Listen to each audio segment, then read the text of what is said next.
Okay, it is time for the Season 4 patch notes, chat. So this is going to be the patch notes that we have going into Season 4, which would be next week on the 11th. Overwatch 2 Season 4. Fight for a better future in Season 4, our newest support hero, Lifeweaver, which, if you haven't seen all the Lifeweaver interactions on the first channel, you can see a bunch of those interactions. Did 2 videos on that. Who hails from Thailand and wields BioLite, enters the fray. Take combat to the cosmos with a new battle pass feature in Mythic Space Conqueror Sigma, which I'm extremely biased and absolutely loving this because I play a ton of Sigma. So I'm excited for that, and earn free rewards and events happening throughout the season. Introducing Lifeweaver. So we'll quickly go through Lifeweaver here because we've seen a lot of this stuff already. Scientist, artist, and activist, Overwatch 2's latest hero entwines the beauty of nature with practicality of science. He dreams of healing the world. Lifeweaver has been added to the lineup. Heal and Blossom, hold the charge of Heal and Burst, release to heal a targeted ally. Heals for minimum 10, all the way up to 65 when charged. The numbers are there. Thorn Volley. Rapid fire are spread of projectiles. 2 shots at a time. 5 shots per bullet, but when you shoot 2 of them, it's 10 damage to... it's 10 damage to body, and then 20 to head. And 7 damage on armor, and then 14 for headshot. Pedal platform. Throw a platform that springs upward when stepped on. You can see a lot of those interactions in the video. Rejuvenate and dash. Dash towards your travel and direction and lightly heal yourself. It's just a good ability to escape stuff. So. Life grip. Pull an ally to your location, protecting them as they travel. There's a lot there. Very interesting. But life grip is quite the ability. Tree of Life. Place a tree that instantly heals upon sprouting and continues healing periodically as it lives. Tree of Life is really good. This looks cool too. Parton gift passive. On a death, drop a gift that heals the first enemy or ally to pick it up. Heals, I think, your teammates for 250 and enemies for 75. Okay, here we go. Now to the updates. General updates. Accessibility. Added a setting to select custom colors for health, armor, shields, and over health and health bars. Improved preview feature for custom color settings with different preview backgrounds. This is really cool. Having more customization to like the health bar and to like shields, all of this stuff, I think is really, really good. So having more features for this is awesome. This is a great change.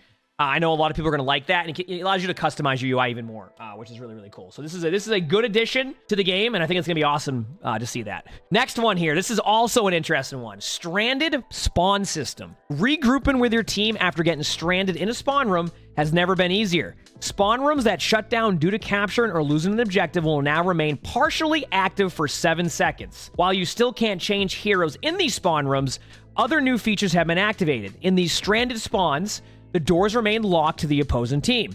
The healing field remains active, and you can now use the interact key to instantly teleport to the new active spawn room.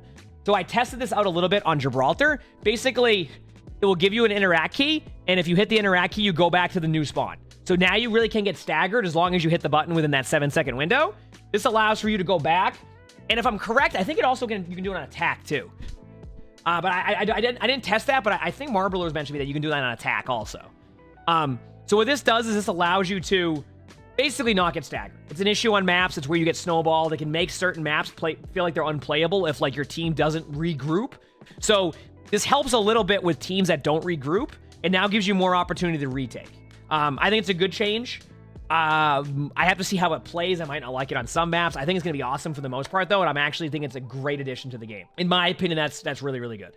Oh, it is for capturing and losing an objective. You're right. It is for attack also. Okay, matchmaking. Backfilling players in unranked modes will now prioritize finding players closer to the skill level of other players in the match. Minor optimizations for large groups improve matchmaking quality. Basically, rather than just like have a GM go into like a silver ranked quick play game, it's going to try to find somebody more within that range rather than just try to put the first person in there. Competitive updates. Top 500 leaderboard eligibility.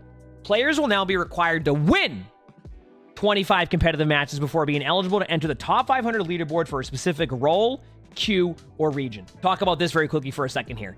Right now, the ladder can feel... Basically, what happens is you look at the ladder, there'll be people who will sit...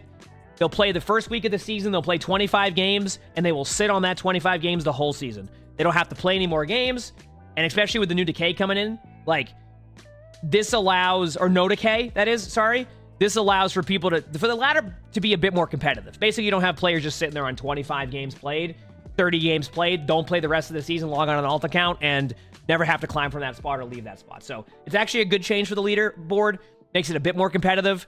Developer comments. Previously, we only required 25 games to be completed regardless of winning prior to becoming eligible for the top 500 leaderboards. However, this change should help make sure that players are consistently pushing towards winning matches, which should help ensure the leaderboards have the best players in each region. Basically, good change to top 500. The leaderboard needed that. And it's been like that for a long time where like people would just play 25 games and you just sit there. And yeah. So they're trying to make it a little bit better. Competitive lever penalty changes. Matches left in different competitive queues are still considered separate for purposes of determining the lengths of suspensions or receiving a seasonal ban from competitive play. The start of a new competitive season also no longer fully resets the severity of these suspensions and bans.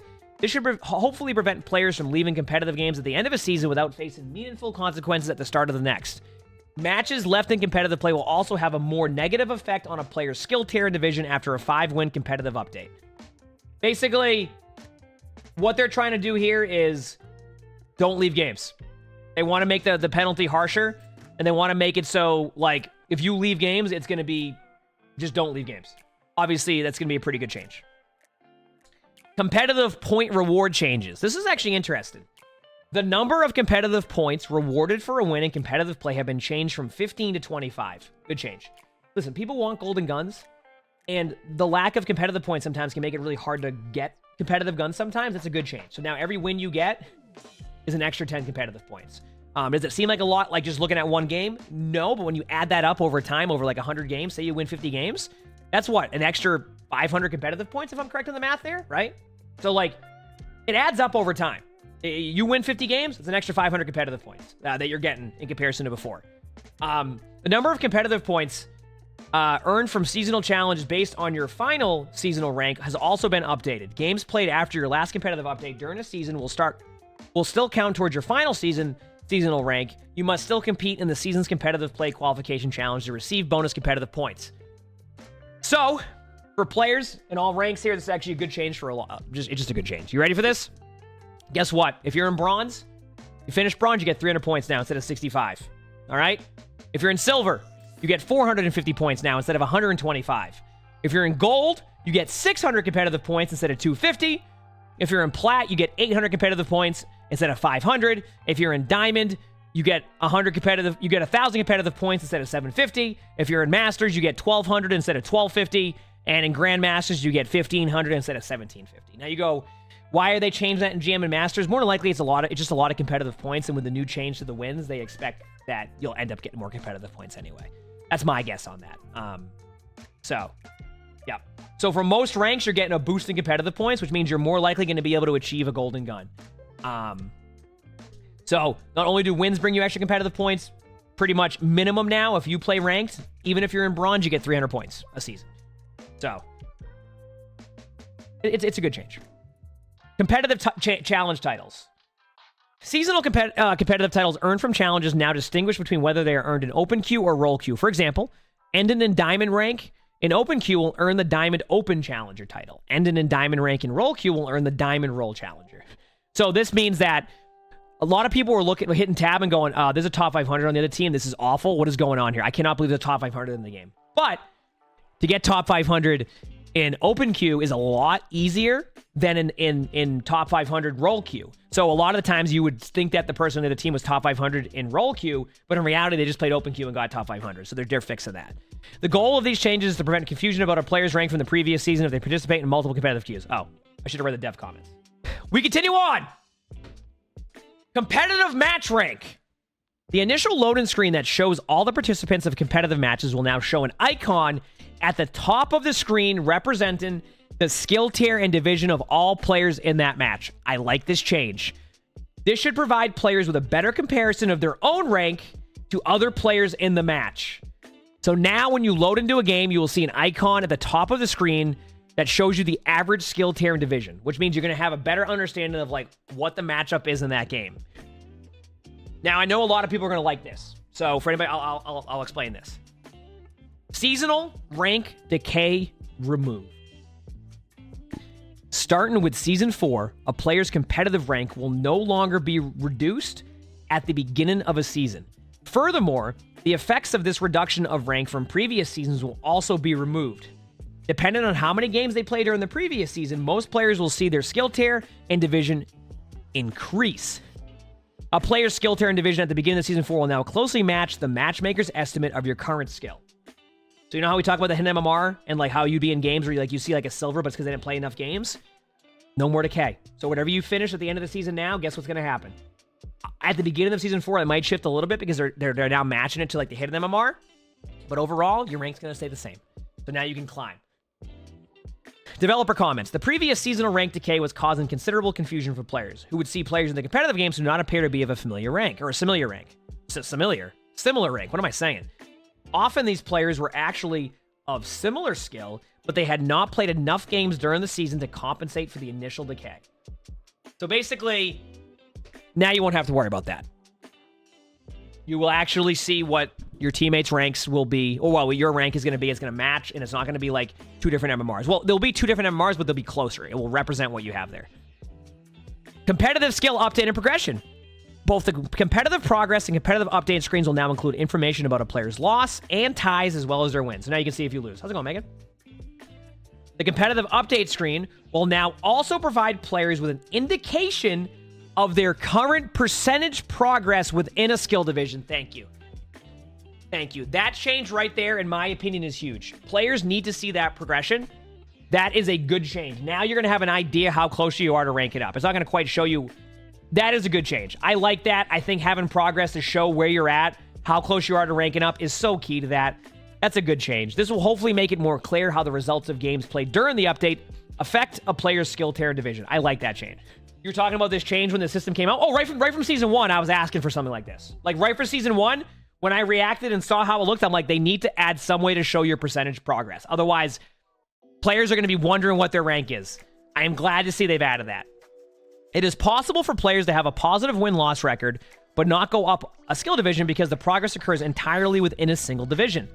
This new message will allow players to see that they did, in fact, make positive progress, just not enough to reach a new skill or division. Great change. Great change. There's also a similar message with competitive updates for players who are Grandmaster 1, but not yet on the top 500 leaderboard. This should provide those players with feedback about their progress towards earning the spot in top 500. I love all of this change right here. This is great. I cannot wait to see how this looks in game with that progress. Here we go. Hero updates. Tank. Reinhardt. Armor-based. Armor health reduced from 300 to 250. Base health increased from 175 to 200. Well, chat, this is a perfect season to launch the cardboard Ryan skin.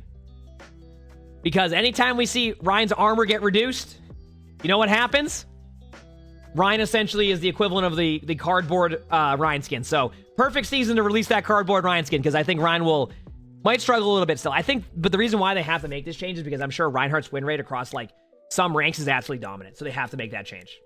It's like Reinhardt, that's why if the change is happening, I think Ryan will definitely, we'll see. Reinhardt has been overperforming after the recent increases to offensive capabilities. Those changes have been playing well, so to adjust his overall power, we're reducing his overall health through his armor reduction. We see this happen a lot with Ryan. You reduce the armor, Ryan gets worse. Straight up. Sigma. We got a Sigma nerf. All right. Accretion. I never even know what that is, but basically the rock. Here's the Sigma nerf, chat. Impact damage reduced from 60 to 40. 80 damage with total explosion.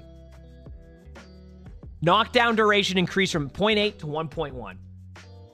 So what they're trying to do here, chat, is they're making it so there isn't the one... Oh, wait, no, sorry. Not the rock combo. Yeah, this is trying to fix the rock combo, yes. So what they're trying to do here is get rid of the one-shot combo. Because what happens right now with Sigma is you can rock, hold your left click, and just one-shot somebody. So what this does now is make it so you can't get that, like, one-shot combo, but you can stun them for longer. I don't know how this is going to play. Obviously, we play a ton of Sigma, so I'll be able to get a better understanding of how this is going to work when we get to, like, the live version of this patch and we're playing ranked on Sigma. As of right now, I don't know how this change will be. I don't think it will make Sigma a lot worse, but obviously losing that one-shot combo can allow for more, like, teammates to save their teammates. You know what I mean? So They don't want to have one-shot combos with Hog, so I think the knockdown duration might make it so it's a little bit easier to like get follow-up on there. But we'll see. I really don't know yet. I think Sigma's still going to be good. I think Sigma still will probably be one of the more balanced tanks in the game. Straight up. You said jokes on them. You always miss your follow-up after rocking. Oh, perfect then. You're fine. Damage. Cassidy. Base health reduced from 225 to 200. Had to happen. Cassidy became a tank. It had to happen. This is where we see sometimes where you give a hero an extra 25 HP to become a tank. Cass needed it. Will this make Cass worse? Probably. But this happens. All I know is this. If you want to make Cass pop off in games, like in Season 5, you give Cass 25 HP. Because Cass, anytime Cass has a little bit extra HP, Cass will do pretty well. Why? Because you become a tank. Magnetic Grenade. Damage reduced from 131 to 120. Thank you. The change is now nerfed a little bit, so now you'll still get close to getting one shot. Or not one shot, you know what I mean. It takes a little bit extra damage. Magnetic Grenade only required one additional primary fire shot after sticking to a target was too reliable to execute on, even though it only works at close range. Oh yeah, it was really close range. I love when you would like blink away or back away or like roll away and it would still follow you for like an hour. We're reducing the total damage on the grenade, evenly split between the direct target damage and explosion. The reduced fall-off damage buff his primary fire received recently enables Cassidy to play from safer engagement ranges now, so reducing his health back to 200. I think Cass will still be pretty good, because I forgot about the increased range from the previous patch. But this will make Cass worse. This is a nerf to Cass. Sombra! EMP can now disable Blizzard. Okay. I mean, they just changed that. They just made the change with Orisa. They just made the change with Orisa. So, like, they're just trying to keep it consistent. We are expanding what Sombra's EMP turns off to keep it consistent with how it affects other device-controlled ultimates. Yeah. Listen, chat. Hear me out. Hear me out on this one. I play a lot of tank. I get Mei ulted. EMP can now stop the Blizzard on me. I'm not going to complain as a tank player. That something else can counter Blizzard now. I'm gonna be real with you. I'm gonna be real with you. Listen, I know Mei players are probably like, are you kidding me right now? Sombra players are going, let's go. I'm just going, you know what? I don't like being frozen when Mei ults me, so if this can help me not be frozen by Mei ult, I'm fine with that. Completely biased on that one. All right, Ana. Sleep Dart. Maximum duration on tank heroes reduced 30% from 5 to 3.5 seconds. Ooh! So what this means is that if you're a tank, you only get slept for 3.5 seconds. I like this. I like this. Why? Because I play tank. I just play tank. That's it. We can go into deep reason as to why I like it. Straight up, I play tank. That's it. I play tank. I get slept, it's less now. That's it. I mean, do I think Ana players might like? I mean, listen, hey, you know what? Hey, let's go.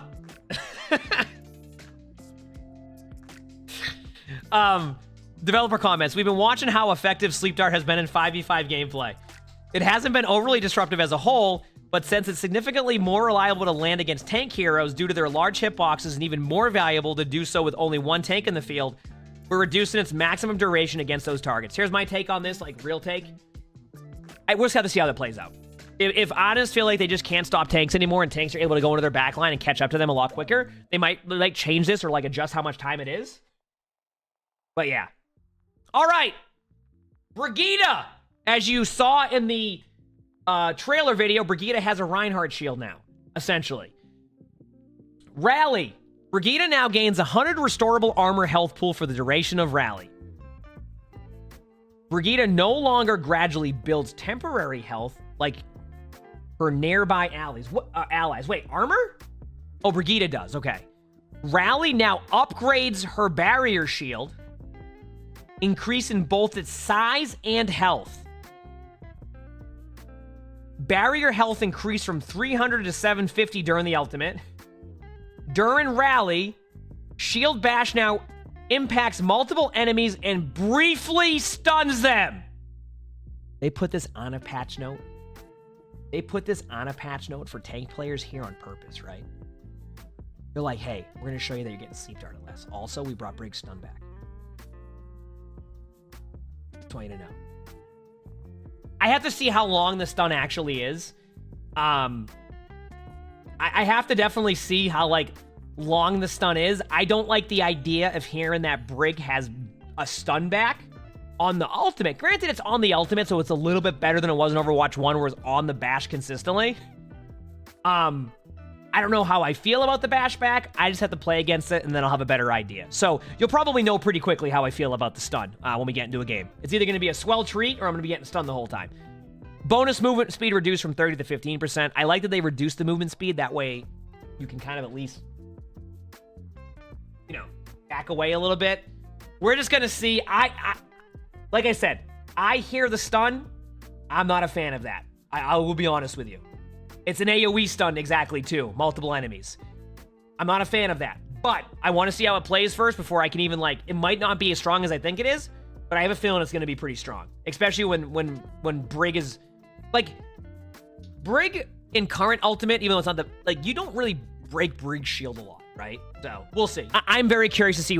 Adding stuns back into the game is just, I have been in the situation with, like, I have talked about how, like, less CC in Overwatch 2 has been great. So as more CC comes back into the game, does that mean more CC will be introduced into the game? Do you know what I mean?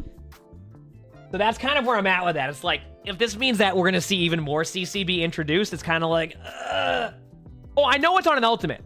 Like I said, I know it's on the ultimate. So it's not going to be as bad as Brig was in Overwatch 1. That I can say. That absolutely. Like, that's what I'm looking at there. But obviously, with it being AoE and how long it stuns, I mean, it could be like, you get stunned for like a 10th of a second. I actually haven't tested it yet to see. Like, it could be like a 10th of a second. You're like, okay. But like, I need to see, right? I need to see. All right, anyway. Repair pack, range reduced from 30 to 25 meters. Interesting change. I'm very surprised by that. I guess that's just like trying to get your Brig to play closer.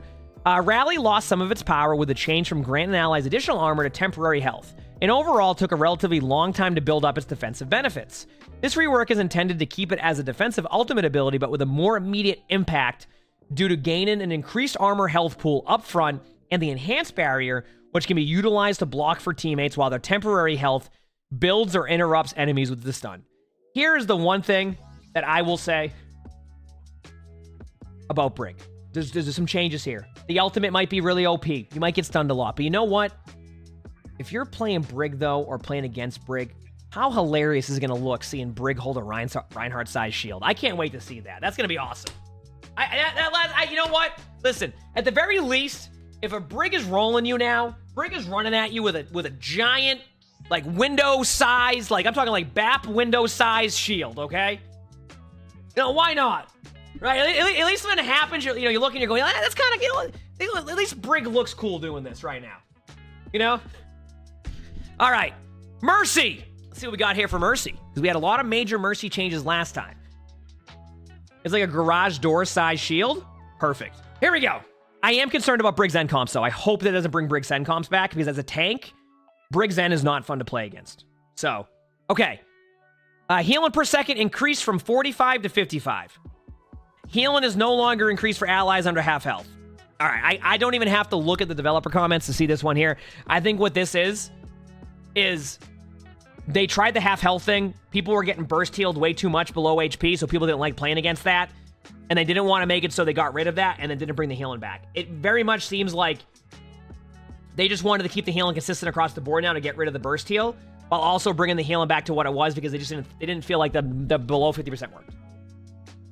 It wasn't below 50%, made it impossible for, like, the burst heal, like Winston couldn't get somebody if done correctly, because the burst heal was just so much. And I say burst heal because the healing increased when under 50%. So, like, there was a lot of survivability happening there. Guardian Angel, cooldown reduced from 2.5 to 1.5 seconds. That's good. I know that Guardian Angel being so long, and even honestly, playing against Mercy, the moment Mercy Guardian Angeled, and Guardian Angel is a big part of Mercy's kit, like, I would get the Mercy for the most part. Like, it was this will help Mercy's survivability, it feels like. I don't play a lot of Mercy, so I could be wrong on that, but I think this will probably play a lot better. So, jump and crouch cancel can activate ability state duration increase from 1 to 1.5 seconds. Is this to change a little bit of like the super jump, so they're nerfing that a little bit? If I'm understanding that. The jump and crouch cancel active ability state can no longer be manually interrupted to begin the cooldown early. Yeah. Valkyrie. Support role passive healing is now active for the duration of Valkyrie. There you go. So they brought that back during Valkyrie. Makes sense. All right, developer comment. The recent increase to Guardian Angel's jump cancel mobility still needs to be kept in check in some way. But while the last iteration was simple, it also had some unintended effects, such as not being ready to use GA again after flying in and using Resurrect. Yeah.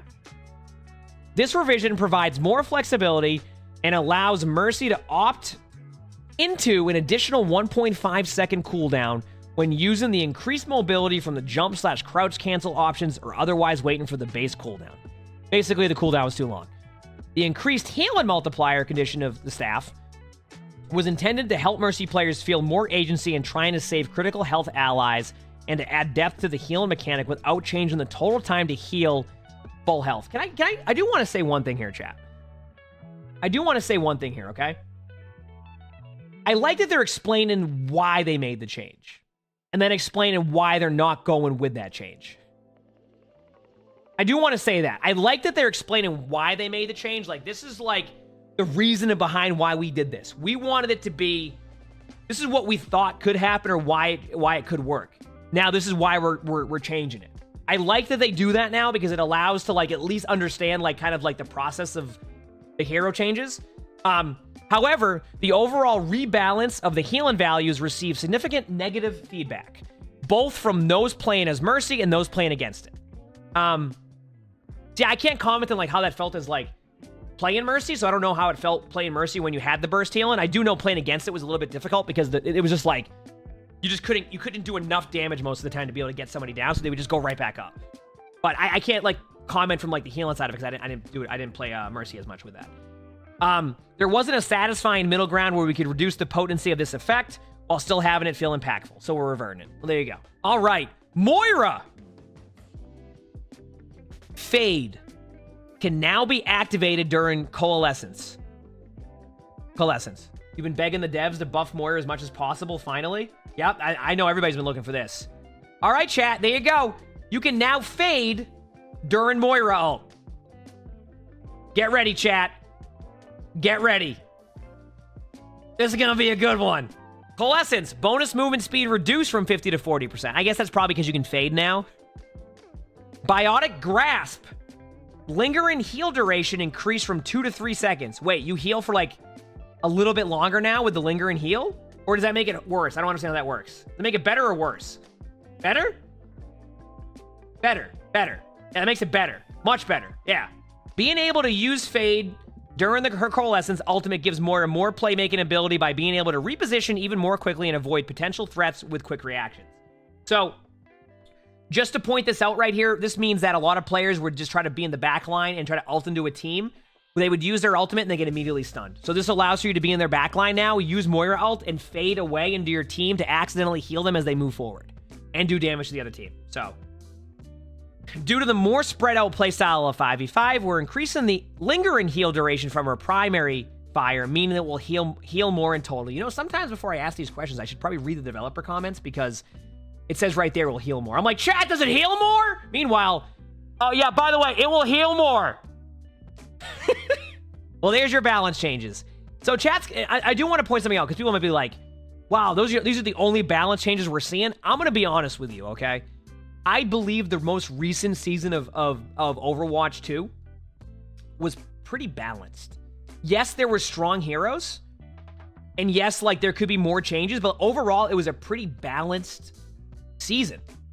Now, I will say this. With some of the changes we're seeing now to Brig, for example, to having Lifeweaver now.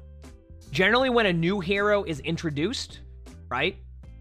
When a new hero is introduced, that generally will shift the meta And that's when you start seeing more balance changes. So I'm very curious to see how the mid-season balance patches will end up being based off of what we're seeing with the current changes and like the new hero introduced to the game.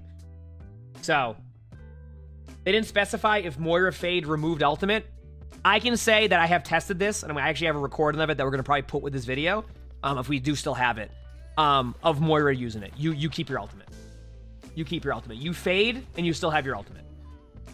I tested it. All right. I don't remember what the timer was like. All right. Map updates. General updates. Map pools have been disabled. All maps are now in rotation. Thank you. Blizzard I think it was last season, they posted a blog post saying they shouldn't have done map pools. They might bring them back in the future, like in the distant future, if they have a ton of maps. They have no plans. This means that you're going to be able to play maps you haven't seen. Eichenwald, Gibraltar. Actually, I was going to name off all the maps we haven't seen, and guess what? They're right here. So, the Season 4 map, Leiden. Oh, also, new arcade mode, Talantis. So, Talantis was the map, if you saw the Overwatch Makes a Map stream, which was awesome. This is the map that was made by Chad. So, you get to see, we built it, an underwater Talon base with jump pads, pit traps, giant fish, and waterfalls. Talantis will be playable for a limited time from April 25th to May 1st. So, there you go. Season 4 map lands, we got Push, New Queen Street, Dawn, Coliseo, Esperanza. So we have the new Dawn Leiden. We have Blizzard World. We have Eichenwald back. Thank you. I love Eichenwald. It's a great map. Hollywood's back, but with nighttime. Kings Row, Midtown, Numbani, Rio, Escort. We got Dorado. We got Havana. We got Watchpoint Gibraltar making a return. We got Junkertown. We got Circuit Royale. We got Rialto. We got Route 66 making a return. We got Shambali. We got Antarctic Peninsula. We got Busan making its return. Ilios, Lijiang, Nepal, Oasis. Every map is in the rotation right now. All right? We have every map. Workshop updates. Introduce and workshop projectiles. There are three new workshop actions allowing you to create either a fully functional projectile or a cosmetic projectile effect. You can create a projectile, you can create a Homer projectile, you can create a projectile effect. I'm gonna be honest with you, it's probably pretty sick. It's probably gonna look pretty cool once the workshop, a lot of the workshop creators find some fun stuff with this. I don't know what this necessarily means, but it sounds cool. Additionally, there's a corresponding workshop extension that enables 19 projectile visual effects. So, let's look at some of the bug updates. All right, general. Fixed a bug in competitive modes that resulted in the rank up animation playing when a player was actually ranking down. That must have been a feels bad. Fixed a bug where relative aim sensitivity was unable to be set back to 0. That's a good change. Fixed a bug where hero options could become unresponsive if modified during the respawn period. Yep. Fixed an issue where some map preview images were missing from game reports and replays. I think that was on the new Lighten maps. So they probably just went and fixed that. Fixed streamer mode, failing to hide battle tags in some cases. That's a good change. Fixed an issue with the custom game browser sorting by decrease in ping. Fixed an issue with the round transition screen in competitive click could break when you play in 21:9. Fixed a bug when the round transition screen being significantly darker if you had colorblind on. Fixed a bug that could cause the camera to become displaced if you use a souvenir as you load into the map. I've never seen that one. I'm going to have to go try it. Fixed a bug that prevented you from navigating the endorsement UI while on the challenge progress screen. Fixed a controller gamepad issue that prevented players from accessing the while you wait menu unless the middle card of the screen was highlighted first. I've never seen some of these bugs, but I'm glad they're fixed. Circuit Royale. Fixed multiple lighten issues in Circuit Royale. Here's my question about Circuit Royale. Is Circuit Royale still windy? We're about to find out on the new patch. Is Circuit Royale still windy? Hanamura. Fixed multiple cases of lighten in geometry. Probably because they didn't... probably because they're doing some stuff with that map. With the deathmatch mode, they probably noticed some stuff. And they're like, okay. Ilios. Fixed areas in Ilios where players could become stuck. New Queen Street. Fixed multiple cases of lighten in geometry. Oasis. Fixed areas in Oasis that blocked players in gameplay. That makes sense as to why I always lost Oasis. It was my teammates getting blocked. That's why I always lost. It was their gameplay. It was fixing their gameplay. Wait, fixed areas in Oasis that blocked players in gameplay. Is it saying they're fixing the players' gameplay? My teammates are going to play better in Oasis now. No, I know what it's saying, but... Shambali. Fixed areas in Shambali Monastery that allowed players to stand in unintended locations. I swear if I cannot stand on the satellites anymore, I'm going to be heckin' peeved. I swear if I load in Shambali on the 11th and I can't stand on top of those Those satellites, I'm gonna be heckin' peeved. Heroes. The Ashe skin has been... Oh, the Raging skin has been adjusted so that Ashe's Viper no longer takes up a large amount of the screen, which is good. I know they mentioned that. All right, fixed a bug that allowed Ashe to gain ultimate while Bob was active. That was a bug? Wait, that was a bug? That's been like... That's a bug? Basically, that means whenever you have Bob, you can build up your next Bob. I didn't know that was a bug. Wait, what? Yeah, I thought that was a feature. Oh, there you go. Ashe is technically getting nerfed with that bug fix. Bastion. Fixed a bug where some abilities were able to interact with artillery's target and reticle. Yep, that's why I couldn't get the ability to work right. Fixed a bug where Bastion's attack animations could appear sped up, though they actually weren't, after the effect of Kitsune Rush. Oh, okay. Fixed in a previous update, Cassidy's Deadeye not taking armor mitigation into account, which resulted into a kill and blow before the enemy was marked in skull. Fixed in a previous update, fixed a bug where the damage from Deadeye could be multiplied by reacquiring the same target before Deadeye. Thank you, Marbler. This is definitely a Marbler fix. You know? This is definitely a Marbler fix here. Doomfist. Fixed an issue with Seismic Slam not always registering when used on uneven surfaces. See, I knew there was a reason why my Doomfist wasn't popping off. It was because of this one bug. It was because of this one bug specifically. That's why. I knew that there was something as to why my Doomfist was bad. It's because of this. Echo. Fix an issue where Echo's duplicate sometimes failing when duplicating Diva, as she self-destructs. Genji. Fix an issue with some abilities do not function correctly after being deflected by Genji. Yup. Kiriko. Fix an issue in some cases where Swift Step would fail to teleport. I'm actually excited about that because it happens to me all the time. Fix an issue with Kitsune Rush appearing orange. Oh, with the skin. Okay. Fix issues with entities, Kiriko's ultimate, Kitsune Rush being pingable for a brief duration. Mercy. Fixed a bug that allowed Mercy when using Valkyrie to clip for extended periods into the environment and prevent critical shots. We could like hide in a wall. Fix an issue where Mercy could negate the effects of Rocket Punch in some cases. See, I'm telling you, so why my Doomfist is bad. I knew it. Fix an issue with Mercy's footsteps being extra quiet while crouched. Moira fixed an issue with the hand animation breaking. Orisa fixed a bug with the art on the spear. Wait, is that the one that kind of looked like a Zelda spear? I thought that looked cool. Is that weird? I thought that looked cool, like the one that like had like that Zelda-like vibe to it. Farah fixed an issue with the barrage play of the game not using custom rockets from the selected skin. Roadhog fixed an interaction with Whole Hog and Hook with a hook with clip the camera of the Hook's target. Thank you. Finally. When you would get hooked by Hog, it would be like in your face. Sigma fixed a bug with Grava with Flux picking up reviving heroes. Oh yeah, that's what I wondered that one. Fixed a typo in the grasp that says it grants extra health. Wait, what does it say now? Now I have to go look. Sombra fixed a bug with Sombra's footsteps, remaining silent to players who had detected her. Torb fixed a bug where multi-core projectiles could become stuck in the air. This is whenever you eat anything. It says with the Orisa Spear, so I wonder if they fixed that for Sigma and Diva also, because the same thing happens with Sigma and Diva. Tracer fixed a bug in some cases where Tracer would not get all her blink charges upon respawn. Yep, that happens to me all the time because I play Tracer a lot. Widowmaker fixed a bug where Venomine would be missing a team color if Widowmaker was wearing an away OWL skin. I knew that's why I was losing the Widow 1v1s. I was getting confused by the Venomine. Zarya fixed an issue where Zarya could not receive charge from Brig's shield bash. Definitely gonna need that now. And Zenyatta fixed an issue where Zenyatta's ability prompts and targets characters being reversed when using a gamepad. Fixed an issue where Orb of Discord could be blue. There you go, Chad. Those are the patch notes for Season 4. Looking forward to seeing all this. Looking forward to Season 4. A lot of changes in here. A lot of new stuff. A lot of, like, stuff that needed to be changed about competitive. A lot of matchmaking stuff. Stranded Spawn. The accessibility updates. The, new hero.